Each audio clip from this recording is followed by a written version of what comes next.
शहरात क्लस्टर योजना राबवण्यासाठी क्लस्टर विकास कंपनीला ठाणे महानगरपालिकेकडून सर्वाधिकार देण्यात आलेले आहेत। त्या विरोधात राष्ट्रवादी काँग्रेस शरदचंद्र पवार पक्षाने 27 ऑगस्टला मोर्चा काढण्याचा निर्णय घेतला होता। मात्र पोलिसांनी या मोर्चाला परवानगी नाकारली आहे।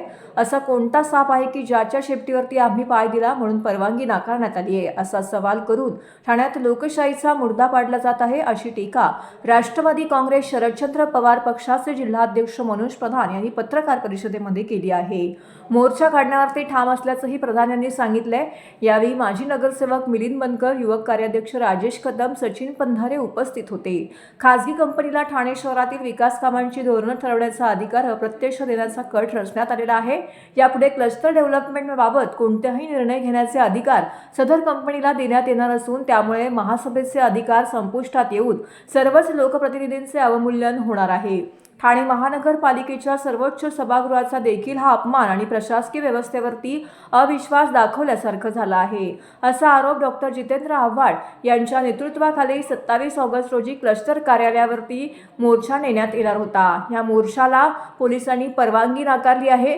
पोलिसांच्या या भूमिकेवरती मनोज प्रधान यांनी सडकून टीका केली आहे। ते म्हणालेत की शुक्रवारी दुपारी 3 वाजण्याच्या सुमारास आम्ही मोर्चाच्या आयोजनाबाबत वागळे इस्टेट पोलीस स्टेशनला माहिती देणारं पत्र दिलं होतं। त्यानंतर सायंकाळी वरिष्ठ पोलीस निरीक्षक अशोक उतेकर यांच्या सहीने नोटीस पाठवून 1 सप्टेंबरपर्यंत मनाई आदेश असल्याचं कळवून मोर्चाला परवानगी नाकारली आहे। याचाच अर्थ वागळे इस्टेट पोलीस स्टेशनच्या वरिष्ठ पोलीस निरीक्षकांच्या खांद्यावरती बंदूक ठेवून क्लस्टर कंपनीतून गोळीबार केला जात आहे, हेच अधोरेखित होत आहे।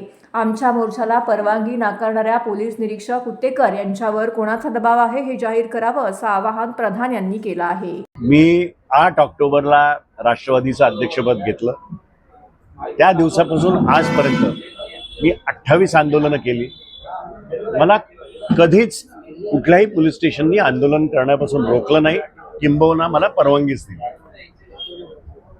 आज 27 तारखेला मी आंदोलन मला क्लस्टरच्या विरोधात करायचं होतं म्हणून मी पोलिसांची परवानगी मागितली आणि मला आता आज जाणवतंय की कोणाच्या तरी सापाच्या शेपटीवर मी पाय दिला, कारण मला परवानगी नाकारली गेली। त्याचं मला सांगण्यात आलं की 1 सप्टेंबरपर्यंत आपण परवानगी देऊ शकत नाही, कारण काय 4हून जास्ती लोक एका ठिकाणी येण्याची बंदी घातलेली। माझं त्यांना विचारणं एकच होतं की ठाण्याच्या नागरिकांना काही उत्तरं हवी आहेत आणि ती उत्तरं जर ऑपोजिशनच्या पक्षांनी नाही विचारली तर कोण विचारणार? तुम्ही 12.5% FSI देताय, तुम्ही 3,500-4 हजार एकर जमीन डेव्हलपमेंट करताय, तुम्ही एक SPV व्हेकल एक कंपनी आणली आहे आणि तुम्ही महासभेचे सगळे अधिकार संपवताय आणि ह्या कंपनीला अधिकार देताय की कुठल्या डेव्हलपरला द्यायचं, काय द्यायचं। तर ठाण्याच्या नागरिकांना तुम्हाला उत्तरं दिली पाहिजेत।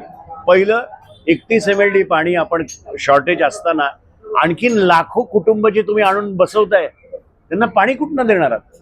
सांडपाण्याची काय व्यवस्था आहे? रस्त्याची काय व्यवस्था आहे? तुम्ही ह्या एवढा जो कचरा होईल तो कुठे टाकणार आहात? ह्या गोष्टी अनत्तरित आहेत। यांची उत्तरं देण्यासाठी आमचा हा क्लस्टरवरचा मोर्चा होता। आपल्या माध्यमातून एवढंच सांगतो की पोलिसांनी नाही सांगितलं असलं तरी ठाणेकर नागरिक डोळे मिटून बसणार नाहीत। तुम्ही ठाण्याला विकाल आणि चूप बसू असं होणार नाही। 27 तारखेला आम्ही मोर्चा काढणारच।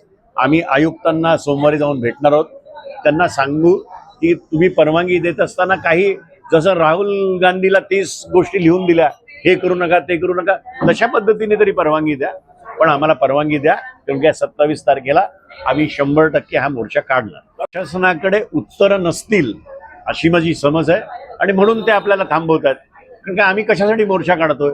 आम्हाला जर उत्तरं मिळाली तर विषयच नाही। त्यांनी सोमवार, मंगळवार, बुधवारी आम्हाला उत्तरं द्यावी, मोर्चा मी कॅन्सल करीन आणि आभार मानीन त्यांचे, पण त्यांची उत्तरं येत नाही म्हणून तर हा मोर्चा काढतोय।